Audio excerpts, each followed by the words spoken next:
Hello hi friends, ఈరోజు నేను కొత్త స్నాక్ ఐటెంతో వచ్చాను. సో ఇక్కడ నేను ఆనపకాయను కట్ చేస్తున్నాను. మీ సైడ్ ఏమంటారో కామెంట్ చేయండి. మా తెలంగాణ సైడ్ ఆనపకాయ అని అంటారు. సో ఇలా కట్ చేసిన తర్వాత నాకు మంచిగా స్మాష్ చేసుకోవాలి. చేసుకున్న తర్వాత నేను ఇది ఫస్ట్ టైం ట్రై చేస్తున్నాను.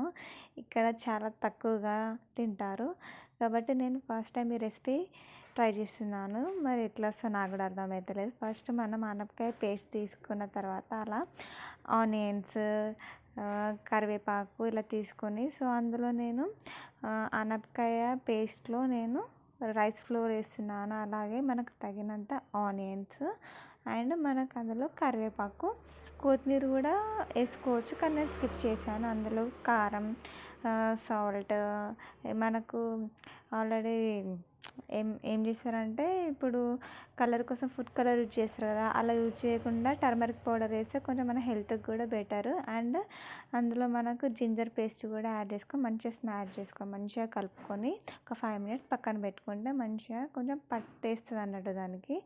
సో దాన్ని ఆయిల్లో మనం డీప్ ఫ్రై చేసుకోవాలి. కొద్దిగా లైట్గా మనకు బ్రౌనిష్ కలర్లో వచ్చిన తర్వాత మనం సర్వ్ చేసుకోవాలి. పక్కకు సర్వ్ చేసుకొని పెట్టుకోవాలి. నేనైతే ఫస్ట్ టైం అండి, నేను చెయ్యడం అయితే ఫస్ట్ టైము.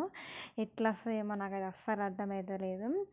చూడండి, నేనైతే ఫస్ట్ టేస్ట్ చేస్తున్నా, కానీ రిజల్ట్ చెప్పాలంటే నెక్స్ట్ లెవెల్. నాకు చాలా బాగా నచ్చింది. మీరు కూడా ట్రై చేయండి, సబ్స్క్రైబ్ చేయండి. Bye bye.